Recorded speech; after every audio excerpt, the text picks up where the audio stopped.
Thank you. Okay, so I will record it, and then if we didn't record the last time it ran, I'll make sure we get it up on the FSE YouTube channel and make it available to everyone.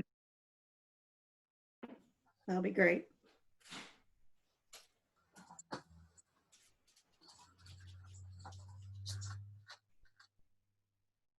Kim, good to see you again, twice in a day. Good to see you.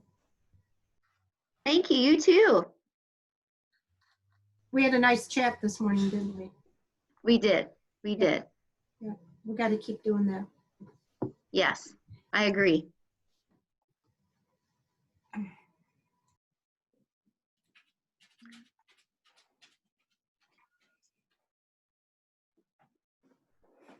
And Kim, I returned your email regarding your syllabus in that Canvas class, and gave you some. Yeah, I just saw it. Perfect. Thank you very much for getting back to me. I'm learning, but I thought I was good, and I'm like, oh. Yeah, there's growing pains for everybody. Well, luckily we have you and Molly because you guys are just rock stars. Oh, thank you. We try. Chris, are you going to use Canvas in summer too, or are you going to use Moodle? I'm not teaching summer classes, so, but I would have used Canvas because I was one of the early adapters and I really like how it works and all the functionality. Kim, what about you? I'm going to use it for summer too, and then hopefully be all ready for fall. That's my plan. Well, maybe we can lean on each other's shoulders as well. That works for me.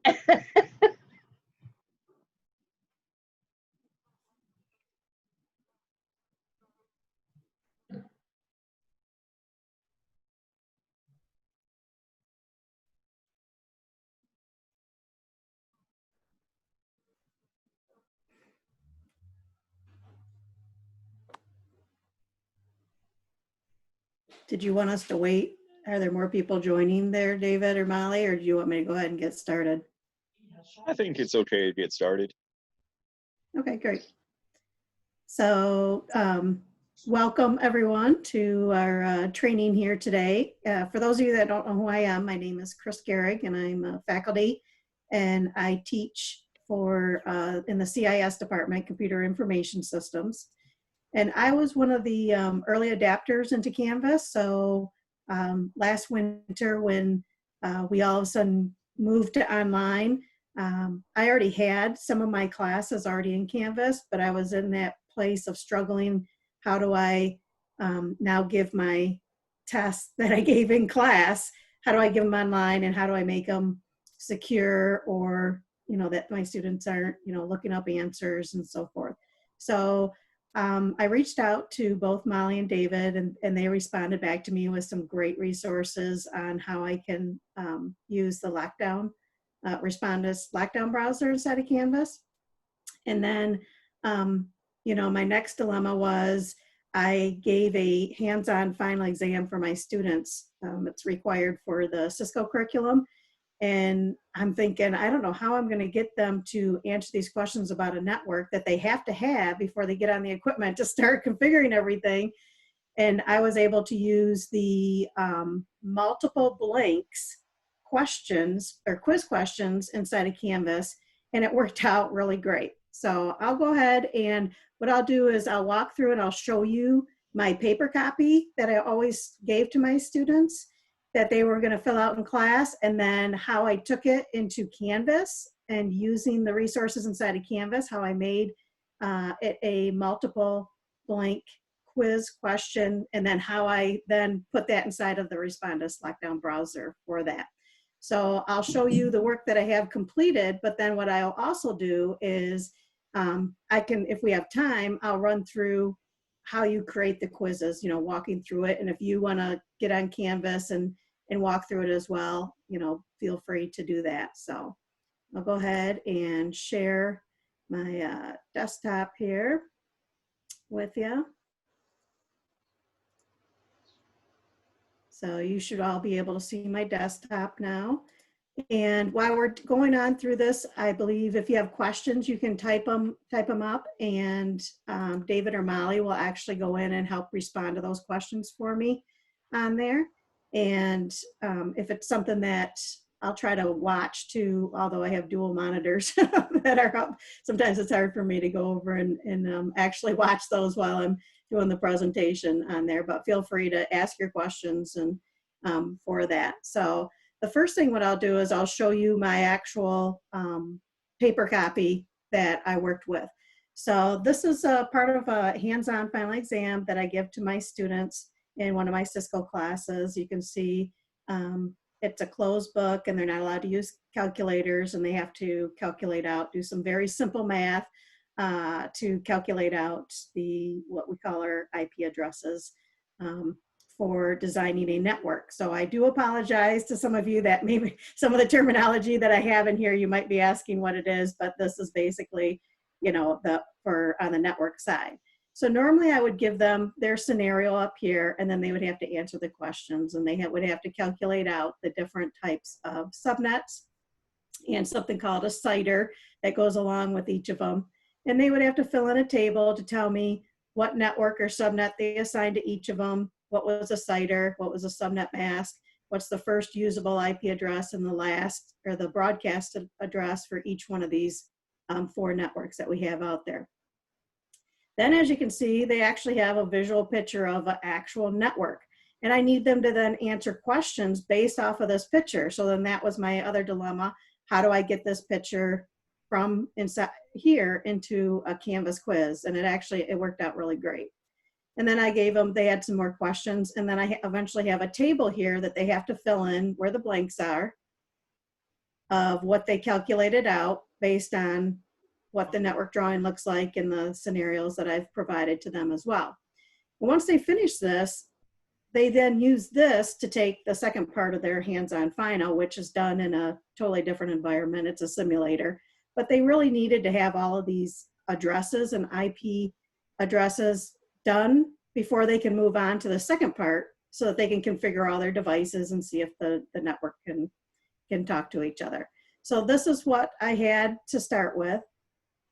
So I came over into Canvas, and when you're inside of Canvas, I would always recommend you always start with your blank course. Do everything that you want to test inside of your blank course, and then it's very easy for you to export that and import it into an active course.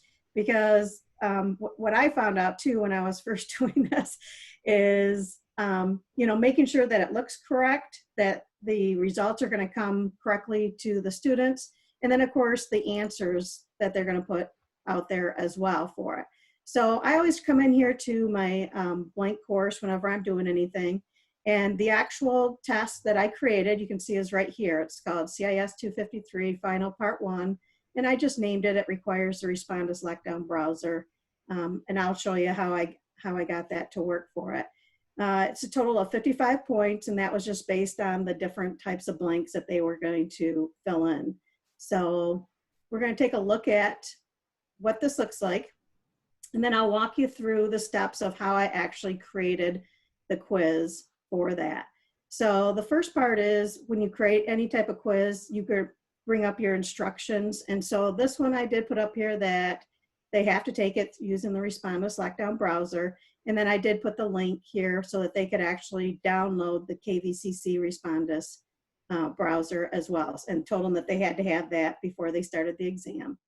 And then I told them it's a closed book, no notes, but they may use a scrap piece of paper.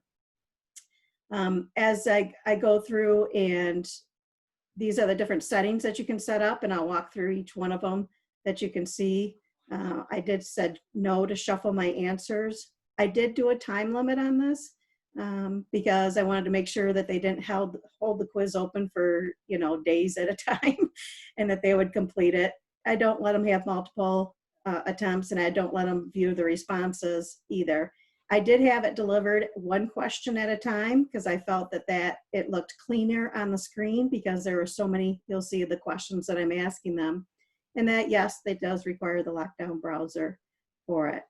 And then after it all closed, they could then view the quiz results, but this was after they had actually done their part 2. So the way that I deliver this is the students take it, and then I meet with them and let them know which ones they got incorrect so that they can correct those if they needed to before they move on to the part 2 of the exam, because it does require them to have the correct addresses out there for it on there. Okay, so are the results the solutions or the score?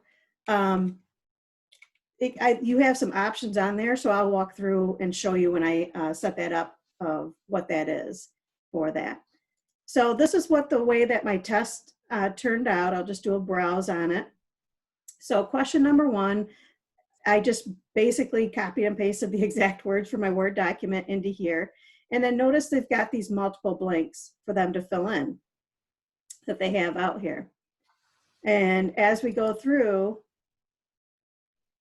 you know, each part, this was the table where I was asking them to fill in for each of the separate networks. So notice it says answer the following about the staff network or the staff LAN. And then this one is answer the following questions about the sales LAN. And these are all the same. So once I had one set up, I simply copied and pasted it over into each question. So it was very easy for me to create these questions. This is going to be the same for the IT LAN. And then this is for the guest network. Now this is notice it's only 6 questions that I have out here. And this is where I came in. Notice the picture. I got that in there very nicely for them. They had to answer how many networks are shown in the above image. So they had to know how to count up the number of networks. And then here was my table.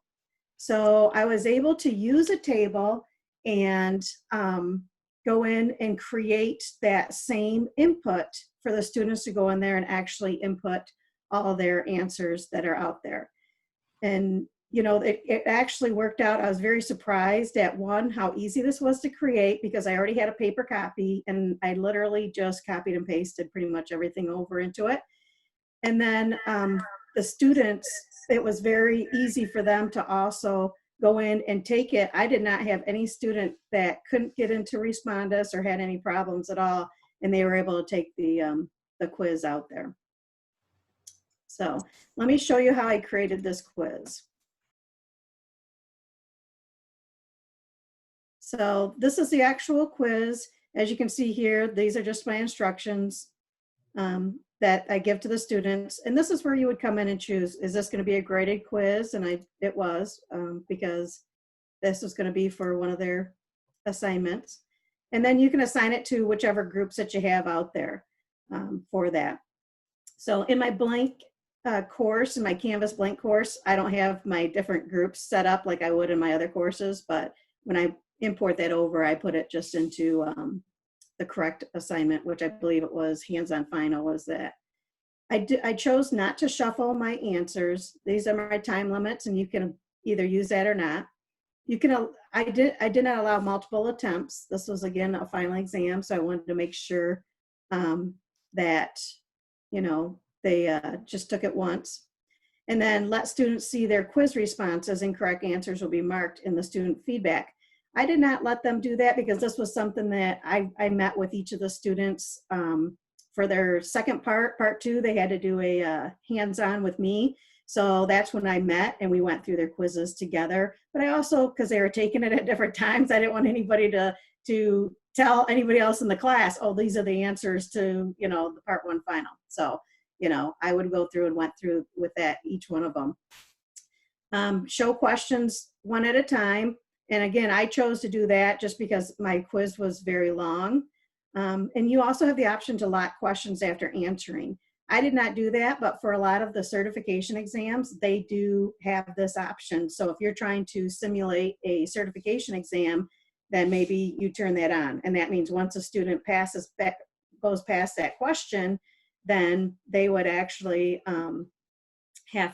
they won't be able to go back in. So if they skipped a question thinking they could go back, they're not allowed to. So I guess it just depends on the scenario that it has up there. And then quiz restrictions, you can require an access code. So again, if you want to control when the students are going to get into it, or if they're going to have to be in the testing center, then maybe you turn on this option here to require an access code, and then you can you know, assign the password, and then I usually send it to the testing center to say, you know, these students are taking this test, they have to take it by this date, and here's the passcode to open it up for that. Okay, so it just depends on the options that you have. And then you also have the option to filter it by IP addresses. Again, if you're going to require them to take it in a certain place and you know the range of the IP addresses, this is where you would definitely have to work with a like the IT people to figure out what that should be out there. And then you would just go in and assign it to, you know, your course. And if you have a due date of when they have to take it by, or if you're going to put in available from until a certain date on there. So pretty standard, a lot similar to what we did inside of Moodle. So Sherry wants to know what's the difference between a graded quiz and a survey. So a survey is basically where you're going to go out and create, the students are going to respond, but it's not going to go in as a grade inside your grade book. It's just going to be responses that you're going to actually collect out there. So again, you have the option to do a survey, but it does not go in a grade book as an actual grade for the student on there. And I'm sure if there's any additional information for that, Molly and David will put that up for you guys. So again, this is for any quiz, starting a quiz. These are pretty much the basic information that you fill out. I think I just did a survey and it can be graded or ungraded. Okay, but when you come down here though, oh yeah, graded survey, yep, or ungraded, yeah. I've always done an ungraded survey when I just have students go in and like I'm trying to get feedback from them. I don't have that out there for it. I just did a graded survey, but I had 0 points because I was giving them extra credit for it. So then I picked graded survey, 0 points, and then gave them some points. Oh, that's a great option too. So, any questions over this is just, again, the first page. I haven't even went to the questions where you start adding in your questions, but this is like for any type of a quiz that you're going to create out there that you might use for your classes.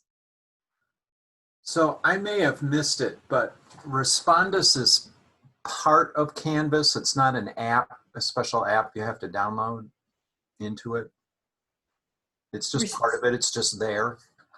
Respondus is in Canvas for us, but students on their machines would have to download the Respondus Lockdown Browser on their machines at home in order to use it. And that's why I have the link up here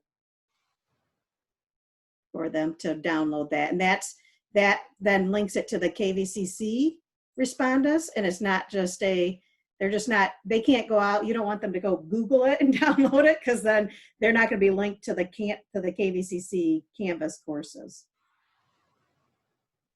Okay, so that's going to be the same for everybody, that link right there?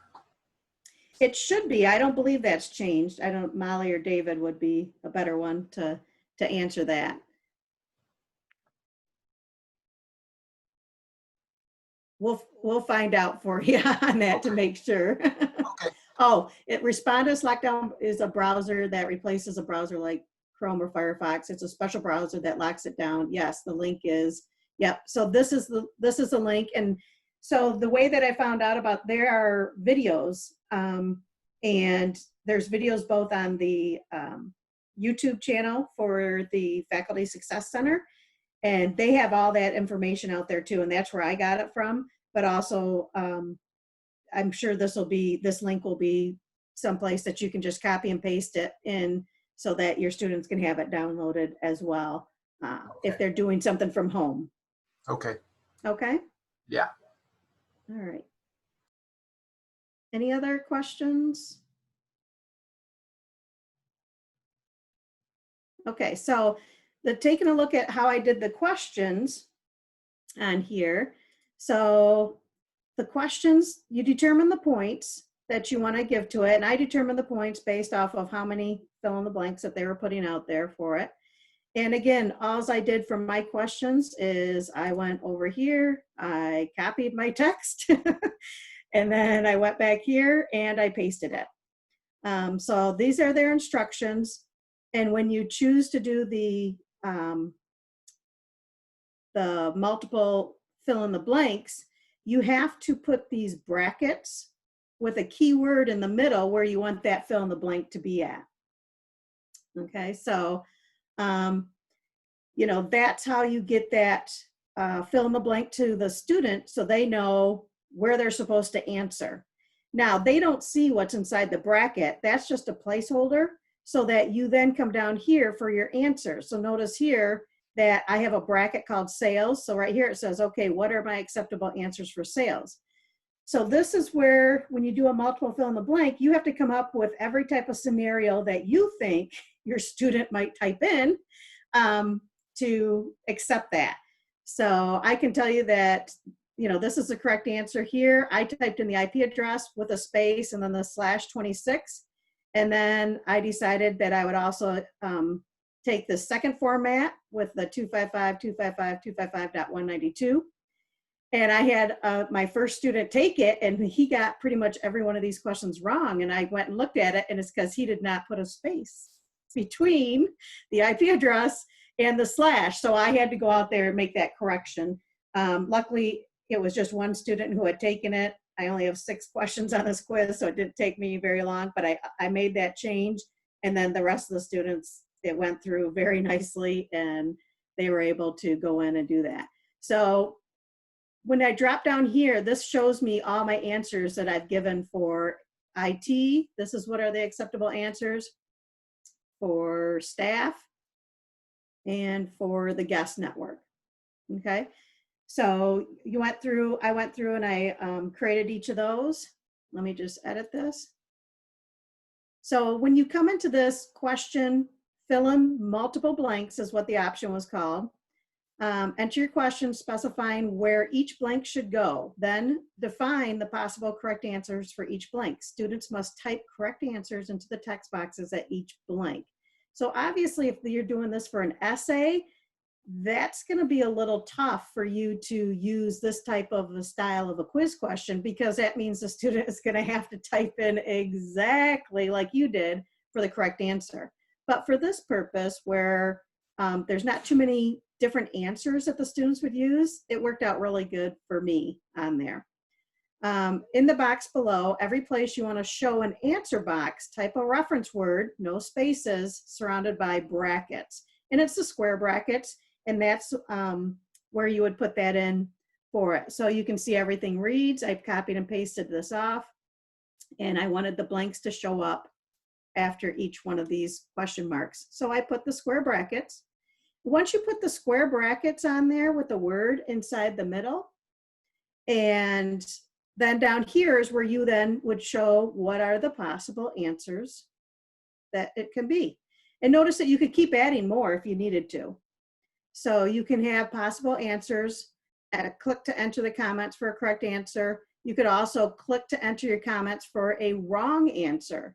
So you could say, sorry, we needed you to have this, or that could be a feedback that you put to the students.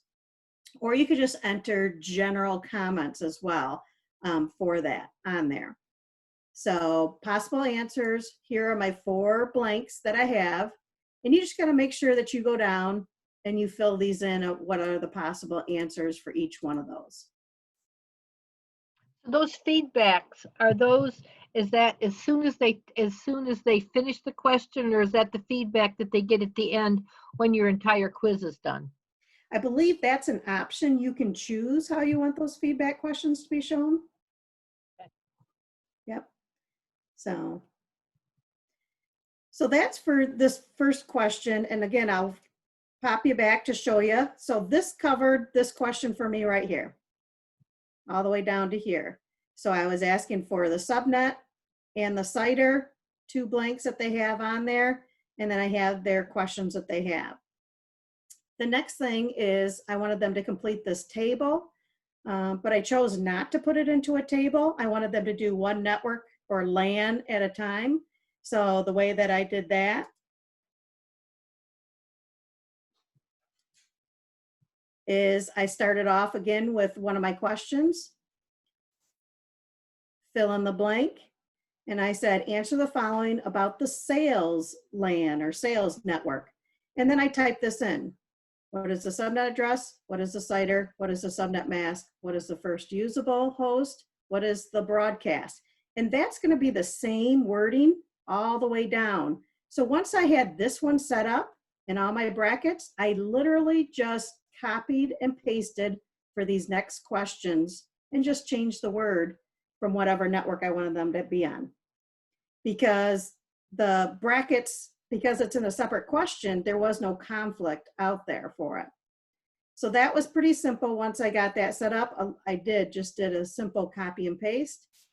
And again, you have to come down and say, okay, now for these questions, I really only have one possible answer. They either going to get it right or they're going to get it wrong for these. So they either are going to type in CIDR on here. They could either do it with the slash or without. Subnet mask, only one possible answer. The first usable IP address, only one possible answer. And for the broadcast, only one possible answer. So for those, like I said, once I got the wording in here, I simply just copied exactly that and then pasted into the new question. And then all I had to do was make sure my answers were correct for that next question out there. So I really did, I didn't have to do a lot of typing.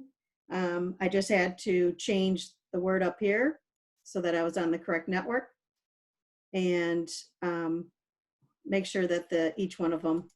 And this is what's nice is once you have it, you can come in here and you can go down and double check. And that's what I did.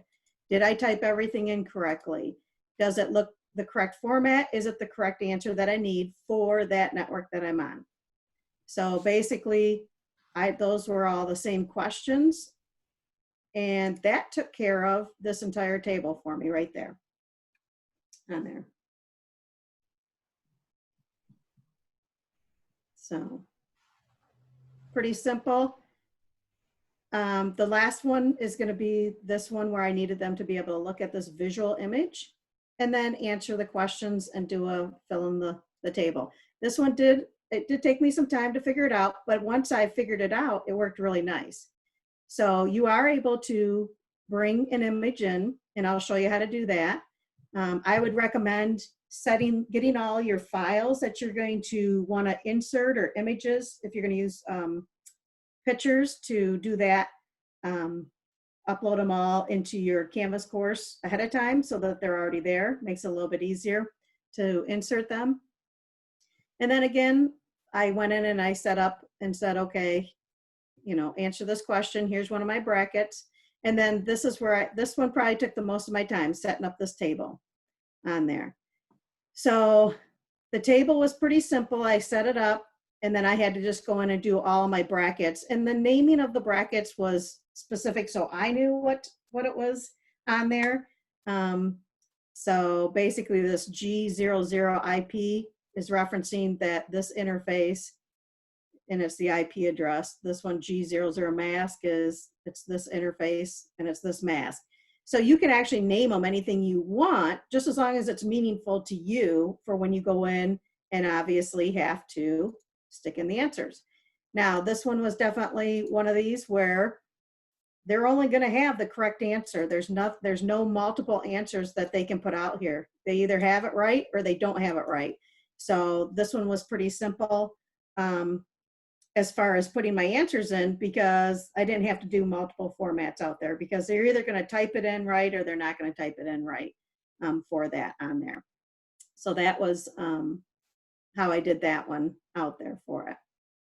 And again, the going through and doing it, there is so much information out there on Canvas and videos between the stuff that Molly and David had sent me, but then also on the Canvas website, they have a wonderful help button to go out there and answer any of the questions. And I was able to figure this out pretty simple for that on there. So let's take a look. I'll show you what I did over on to add it to Respondus as well. So once you have your quiz all done and created on there, I come down and you find everybody should see a lockdown browser. And this is great. This is where I came in here and I watched a lot of their video tutorials and getting started. Okay, so this should pop up to you. And so this has a lot of great information right here that you can actually go through and learn how to use the lockdown browser for it. Once you go into the lockdown browser, what it does is it specifically looks at anything that you have underneath quizzes, because that's what you can actually attach to this lockdown browser. So notice under here, it'll tell me I have a quiz here, but I'm not requiring the lockdown browser, but I have one here that is requiring it. And then here's that final part 1 on there. Now there's also a feature called the Respondus Monitor, and I did not use that. I really wasn't sure how that worked, and I wasn't even sure if all my students were going to have the correct equipment to be able to use it. So I did not require the Respondus Monitor, but I've talked with several people that have used it before, and they said that it works pretty nice out there for it. So I'll show you the settings that I have. So when you come in here, you either say do not require the lockdown browser or require it. Once you choose require it, then obviously you have a lot of options to come through. I do turn on this require lockdown browser to view feedback and results.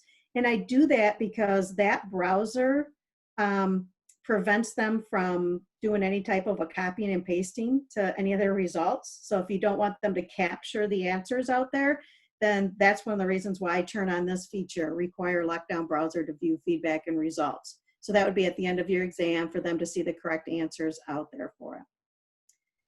Again, you can do an access code for that exam. And then advanced settings.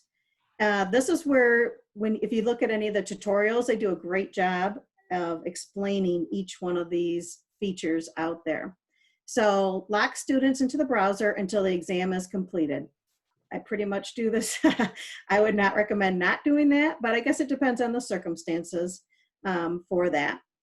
Allow students to take this exam with an iPad. I would recommend turning that on too, because several students do have tablets that they use, and that way, I'm not sure, I actually don't know the background information of, why it just says for iPads, but must be something that Apple uses out there. Allow access to specific external web domains. I have used this because I use curriculum called Test Out.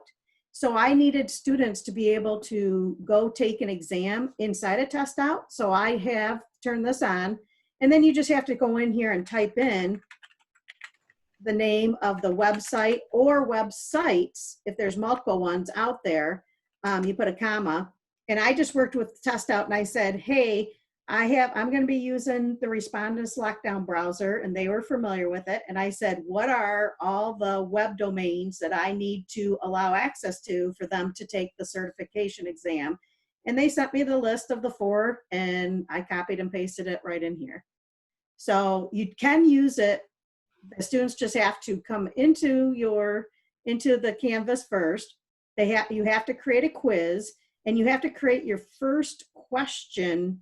And all I did and I can show you on what I did for that one, is my first question just says, click here to take your exam, and it takes them to testout.com. And then it worked for them. So that's what you have to do there.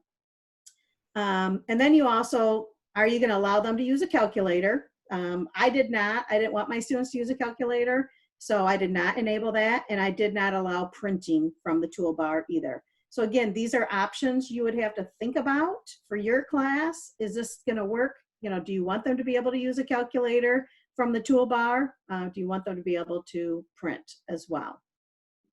Chris, could you scroll back up just a little bit, please? Sure. Yes.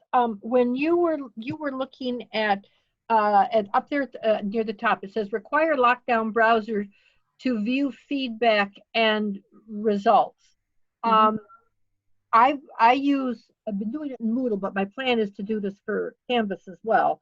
And I was actually using it as for homework in a programmed learning situation where they Okay. could actually see the results.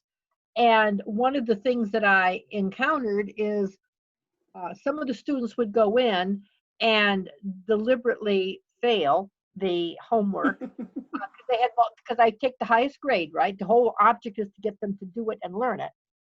And then what they would do is they would, since the answer was in there, they would copy the answer, paste it someplace else, and then when they went back in to do the homework, because I didn't use Lockdown Browser on the homework, I didn't think that was an issue. They would then just take their paste and put it into the homework. Yeah, those students can get tricky out there on that. So I would have to use the browser I would have to use the browser as well as to be able to require the browser for the feedback. They would have to take it with, they'd have to do their homework with the browser on. Correct. And then I would also recommend too, if you want to discourage that, is that you don't allow multiple attempts. You only allow them to take it once. Well, there's that too. Yes. Okay. So, and I mean, because students are always going to do that, right? If they have multiple attempts, they're going to find a way that they can cheat and find the answers so that they can then just go back in and type in the answers. Did they really learn something? No. So you would hope that, so yeah, allowing them to just go through it and take it one time might help prevent that. I've seen, just to throw out my 2 cents, I've seen Philip Jonas does something like that where he lets students retake his tests over and over and over and over again until they pass, but he does a random poll. So they're not getting the identical test every time. He switches out the numbers or he switches out, so they're getting perhaps the same type of questions, but the exact answers they have to come up with each time. And there's so many questions in the bank that it's randomly pulling from that they wouldn't be able to just copy it. So when he does that, is he able, so if let's say I had five of these questions in there, so I would have 5 questions in essence with the same type of name with different numbers. Is that how that works? You could, yeah, you could put, I don't know if Chris is going to get into this, so I won't step on her toes if she is, but you can basically create a group and then you can say, so create a group, I don't know what would be a particular subject area. So for like Chris, it might be, one of these IP questions, and she might say, IP question A, and then she would create a group with that, and then she'd put like 5 of the same type of question in that group and say pick one. And then, but she would change up the numbers. And so then it's each time they take it, if they wanted to get every answer, they would have to take it 5, potentially more than 5 times, because they'd get a different random poll for that question. And the computer's doing the random poll, or Yep. is that okay. Yep, Canvas will do a random poll. And does Canvas keep track of when they do that random poll, does the Canvas keep track of what that particular person's done in the past? You mean, will it give them repeat questions? It will potentially they'll get the same question twice. Okay. All right. Thank you. Yep. Okay. Now the monitor webcam settings, I have not personally used this, but I have talked to a few people that have said that they've used it before. It is an add-on feature that it has out there, and it tells you that it enables students to use their webcam to record themselves during a non-proctored exam. You have to obviously, talk with David and Molly for more details if you're not sure on how it works out there. I have not used it yet, but they do have some video training that it has out there as well for it. I have used it, and it works pretty well, actually. Sometimes when you go back to when you go to look at the videos, it'll give you you don't have to watch every video. What'll happen is there's an indicator on there that where monitor says I think there's an issue here, and you can go right to that spot and look at it, and it's pretty sensitive but you can tell if someone's the eyes keep going off to the side, you can tell they're looking at something off to, you can tell that they're getting coached from notes or something. Okay, thank you. Yeah, it's, as you can see, once you turn it on, you've got a little checklist here that you can go through. You can require a student photo that it has on here for it. If you're going to have them show their ID, I've heard of other people that say that they have to hold up their hand, right, with their ID on the camera for that. And then there's also an option for facial detection. Now, some people like to have that because, again, you want to make sure that right, that they have their face, but then also that it's the student taking the exam out there as well for it. You can have students prevent students from starting the exam if the face cannot be detected during that startup sequence. So if they do not detect the face, then maybe they can't start the exam, and that's because they can't detect the face out there. And then notify students during the exam if a face cannot be detected. That can prompt them. So again, maybe something went wrong and their face, for whatever reason, that will be prompting them for that as well for it. The advanced settings allow another application to use the microphone during this exam. Again, that's an option depending on what it is that you're testing them on and what it is the students are doing. Make the webcam videos additionally available for viewing on mobile devices for that on there. So, but I have not used this part, but I've heard a lot of instructors that has used the monitor, and they're pretty happy. I know Steve Wallman's used it and has told some pretty funny stories about the videos that come up when he goes in and looks at them. So on there. So the webcam view is kind of the view I have of you right now, right? I believe so, yes.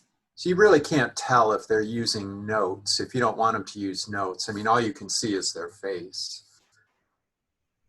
Yeah, but you can tell, you can't exactly tell, but if the student is focused on the screen versus looking down at the note, there's only so many places they're going to be looking if they're looking at the screen and typing in the answer.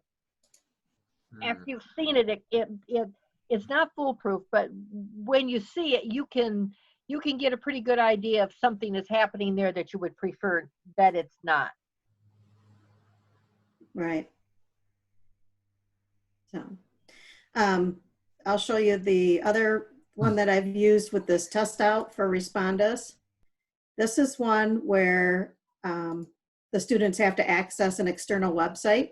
So you can see on here where it says enter one or more of the web domains. Again, I just contacted Test Out, which is where our software is through. It's the curriculum that we use for a lot of our CIS courses. And I just asked their support. I just emailed support and said, I'm going to be using a lockdown browser, the Respondus Lockdown Browser. Can you please send me what domains I need to allow access to? And they sent them to me. And then obviously test them. That's all I can say is, once they sent them to me, I went in and I logged in as a student and I would test it. I would go in, open my quiz. I would test it to make sure that it was allowing or not blocking, but that it worked and that they couldn't access it outside of the lockdown browser and things like that. So that would be the other recommendation that I would have is once you go through and you set something like this up, then you definitely want to then change your role as a instructor, change your role over so that you are then as a student and then go in and test that for you on there. And you need to have the Respondus Lockdown Browser installed in order for you to test it, which I don't have it on this laptop, which is my work laptop, but I installed it on my home computer so that I could go in and test it as a student. I log in as a student and do that. So if you are going to use an outside browser, you just set up a quiz. And I've noticed that I've done it in a couple ways. One, you got to put the link for them to access the actual test out website for it. Then it will bring it out to the website in there for that. Okay. Or you can do it on a question number 1. And I think question number 1 is a lot better because it gets them into the quiz. And then you add it out there as well for it. All right. Let's see.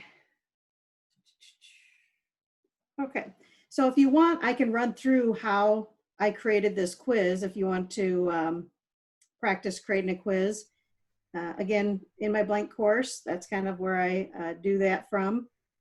And underneath quizzes, I just go up and I add a new quiz.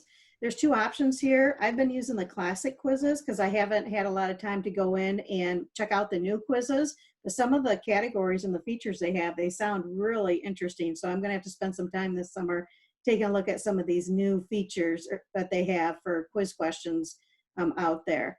And the one thing about Canvas that's nice is you can go out here and they have so many links and helpful information that you're able to go out and read about. They have videos that go along with it. It was very simple to work with. So I'm just going to choose the classic quiz. And this is any type of quiz or survey that you do, you would come up and you first have to give it the details. So this is where you can do your Canvas quiz training. This is where you would go in and give your quiz instructions. And again, if you already have something on paper, then come out here and you can go in and do whatever for your instructions. I just do a simple copy and paste. Control V to put that in. They do have the options up here with the rich text editor. So you are able to, you know, bold, italicize, underline if you want to, and so forth on there. Again, these are just the details, the instructions, graded quiz. Where do you want it to put? Do you want to shuffle those answers around? Is there a time limit? Are you going to put? I have a question for you, please. What's that? I have a question. When you copy and paste in, does it hold the format? I'm sorry, I can't hear the first part.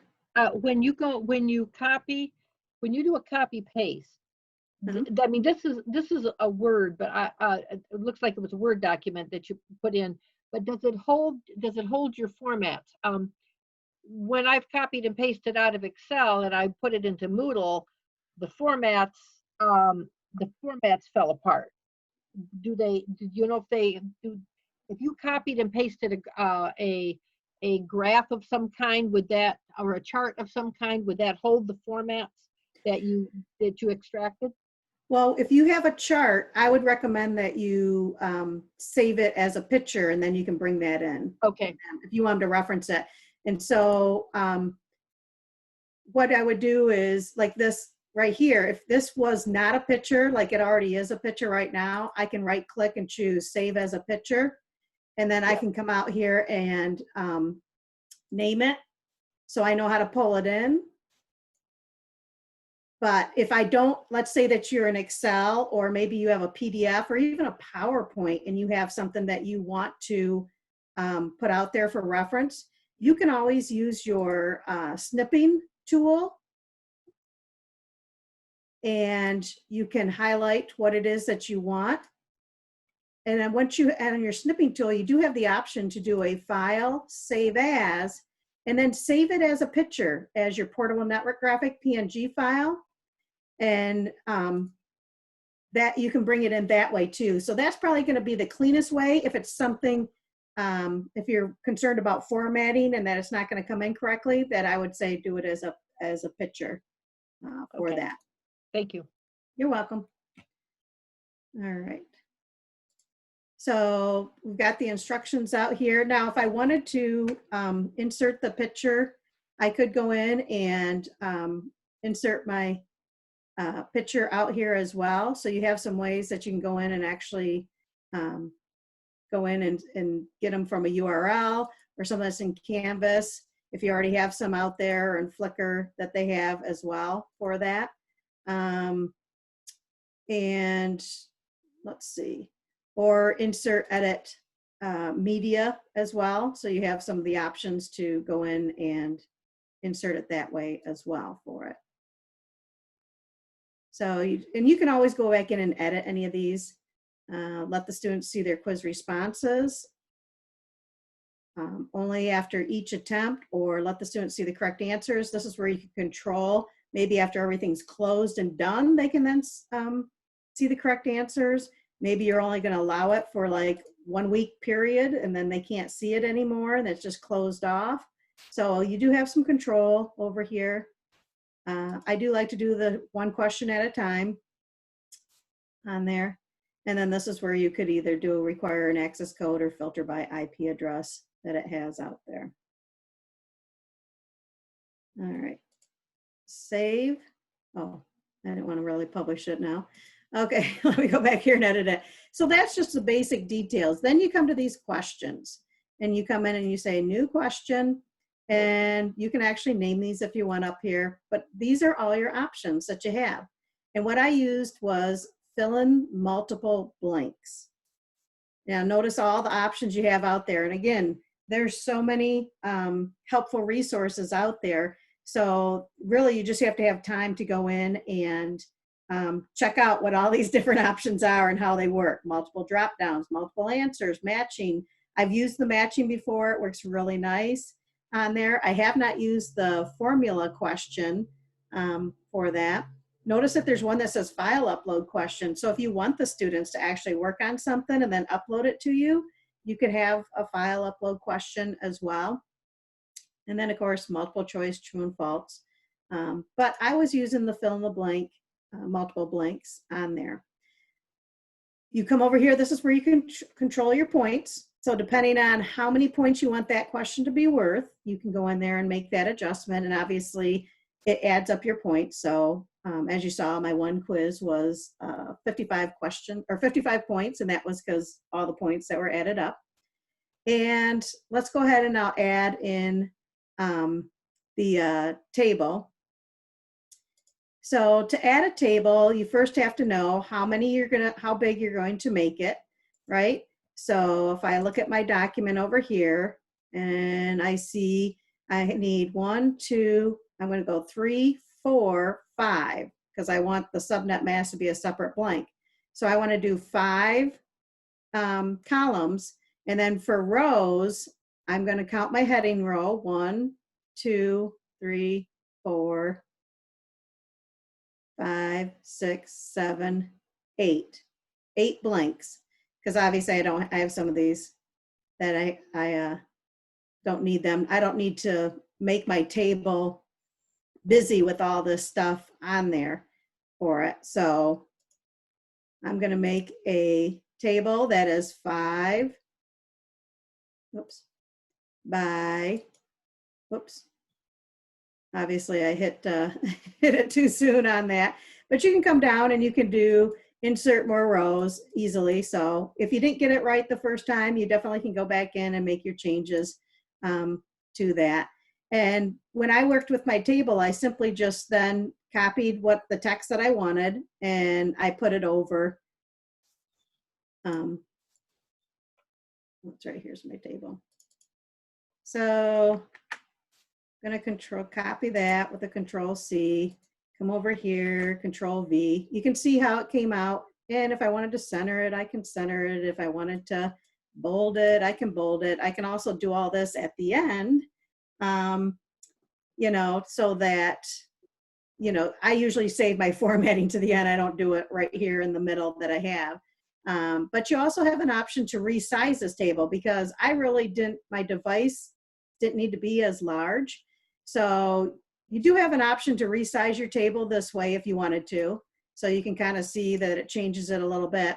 But if you wanted to actually control the cell width that it has out there, you can go in and change underneath table, and you go to cell properties, And then this is where you would come in and you would type a number, and this is where I had to play around a little bit to see what was the correct spacing that I wanted for that.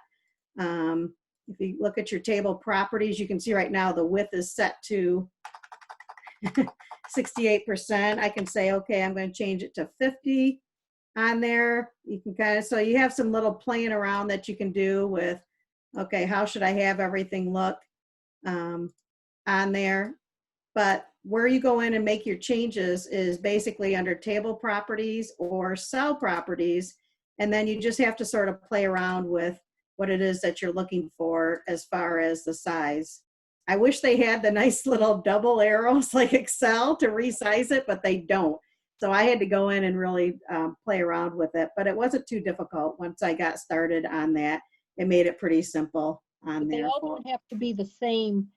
On your columns, they don't all have to be the same width. I do, no, they do not, because I've actually changed it before on there. So this one, you can see it says that it's 141 set as for a pixel. So I could come in here and change this to a 9 and click OK, and notice it changes it. Okay. So Thank you you. can go in, you just, like I said, it's just kind of goofy. So you got to kind of play around with what it is. But I was able to get mine set with the correct spacing that you want out there for it on there. And then of course, if I'm going to add in the fill in the blank questions on here, I'm going to, let's go find a question that says, you know, how many networks? Again, copy and paste. So you kind of could see that it didn't bring my formatting over from that. So how many networks are shown in the above image? I'm going to get rid of that blank. And now I'm going to put in my square brackets, and I'm going to call it networks. And as soon as I press enter, notice down here it says show possible answers for networks. So I've got my first square bracket. So here's my first answers blank. And then you would come in here and you would type in what you want it to be. Now, notice it will remember things that you've used before. So you can go back in if you have multiple of the same answers. You're able to go back in and select those as well for it. So if you have multiple answers, you could go in and type what are my possible answers for them out there. And then, of course, you always want to say update the answers so that you have it out there as well. Now trying to think, how are we doing on time? Oh, we're getting close to the end, aren't we? So, but it's, like I said, I just played around with it. There were so many resources that are out there. David and Molly, you know, I emailed them. They're like, check out these videos. They've got some videos that are already out there that either they've made or Canvas. And that's how I was able to go in and set my quiz up and then turn it on in Respondus. And it worked out really good with my students for that. So on your bottom row there, where you said how many networks are shown, could you have put that the networks in brackets? Could you have put that into the chart itself? Yep, I can come in here. So I can come in here and say, you know, IP address. You just have to make sure you're naming them. This one would be a subnet. And you just have to close them in, and whatever it was I wanted them to type in, I don't remember what they all were. Oops, I didn't put brackets, did I? So square bracket, square bracket. And then as you go in and create these, then you just come down here now. Notice it has, those are your fill in the blanks, that the students will see the actual blank on there. Let me save this, or, oh, I didn't put possible answers on there. But yeah, it would come up and they show the little blanks where I would type those in at. So you can put them wherever you put that bracket, they put a question for you. So it's kind of cool.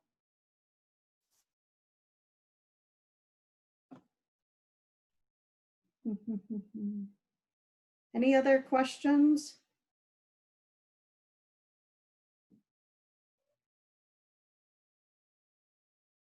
Okay, and I'm happy to, you can always email me if you want, just cgarrig@kvcc.edu. You can find me out there, and I'm happy to work with anybody on any of the quizzes that if you're trying to work on something like this.